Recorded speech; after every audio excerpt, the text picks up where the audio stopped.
شیخ جی میرا سالم، سوال یہ ہے، کچھ لوگ ہر فرض نماز کے بعد امام بھی اور مقتدی دعا کرتے ہیں، کیا یہ حدیث سے ثابت ہے؟ اور ایسا کرنے سے کیا کرتے ہیں تو کیا وہ بدعت کی طریقہ ہے؟ جی شیخ، جی شیخ کیا کہا بھائی نے؟ آواز سوال بھائی کا یہ ہے شیخ کہ بہت سارے لوگ فرض نماز کے بعد دعا کرتے ہیں، تو کیا یہ اللہ کے نبی صلی اللہ علیہ وسلم سے ثابت ہے؟ اور اگر نہیں ہے تو کیا یہ بدعت ہے؟ دیکھیے، فرض نماز کے بعد اللہ کے نبی صلی اللہ علیہ وسلم سے کبھی بھی دعا کرنا کسی ایک حدیث میں ثابت نہیں ہے۔ جو چیز ثابت ہے وہ فرض نماز کے بعد اذکار پڑھنا ثابت ہے۔ جی نماز کے بعد دعا کرنا یہ اللہ کے نبی صلی اللہ علیہ وسلم سے ثابت نہیں ہے۔ اور نماز کے بعد جو اذکار پڑھتے ہیں ان اذکار میں جی کئی اذکار ایسے ہیں جن میں دعائیہ کلمات بھی ہیں، تو ان میں جو دعائیہ کلمات ہیں وہ ضمناً آئے ہیں، اصلاً وہ من باب ذکر ہیں۔ لہٰذا نبی صلی اللہ علیہ وسلم کی جو سنت ہے کہ نماز کے بعد آپ کو اذکار کرنے ہیں، دعا نہیں مانگنی ہے۔ اگر دعا مانگنا ہے آپ کو تو نماز کے اندر مانگیے، سجدے میں مانگیے، تشہد میں مانگیے۔ اور دیکھیے جی دعا کی دو قسمیں ہوتی ہیں، ایک دعاء الطلب جس کو دعاء المسئلہ بھی کہتے ہیں، ایک دعاء العبادہ۔ تو دعاء الطلب کا مطلب ہوتا ہے کہ آپ اللہ سے کوئی چیز مانگیں، اللہ رب العالمین مجھے فلاں چیز کی ضرورت ہے، اللہ رب العالمین میری مغفرت فرما دے، اس کو دعاء الطلب کہتے ہیں، یعنی آپ اس میں سوال کرتے ہیں۔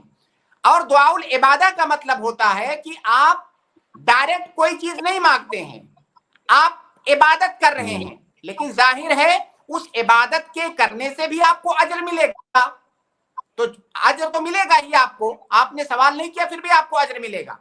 تو جو نماز کے بعد کے اذکار ہیں انہیں دعاء العبادہ کہا جا سکتا ہے، اگر اس اعتبار سے اس کو دعا کہا جائے تو صحیح ہے۔ لیکن فرض نماز جی کے بعد دعاء المسئلہ اللہ کے نبی صلی اللہ علیہ وسلم سے ثابت نہیں ہے کسی بھی حدیث میں۔ بعض حدیث میں دبر الصلاۃ المکتوبہ کے الفاظ ہیں شیخ ارشد، جی بعض شیخ، احادیث میں دبر الصلاۃ المکتوبہ اس طرح کے الفاظ ہیں۔ اب جی کئی سارے لوگ اس کا یہ مطلب سمجھ لیتے ہیں کہ نماز ختم ہو جانے کے بعد، یہ نماز ختم ہو جانے کے بعد دعا نہیں ہے۔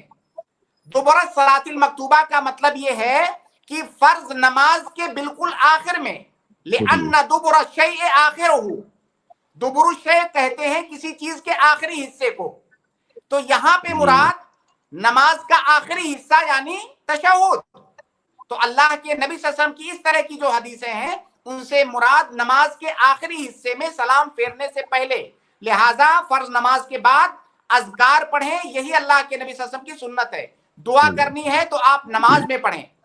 اور دیکھیے نماز میں جب آپ ہیں تو نماز اتنی عظیم عبادت ہے، آپ بالکل اس کے اندر اس وقت داخل ہیں، تو ظاہر ہے جب عبادت کے اندر داخل ہیں وہاں دعا کرنا زیادہ افضل ہوگا کہ جب آپ سلام پھیر کے نماز سے باہر نکل گئے تب افضل ہوگا۔ سلام پھیرنے کے بعد تو آپ باہر نکل گئے اس عبادت سے، تو لہٰذا اللہ کے نبی صلی اللہ علیہ وسلم نے جب آپ کو سکھلایا ہے کہ سجدے میں دعا کرو، تشہد میں دعا کرو، تو آپ وہاں دعا کرو۔ نماز کے بعد اللہ کے نبی صلی اللہ علیہ وسلم سے دعا کرنا یہ ثابت نہیں ہے۔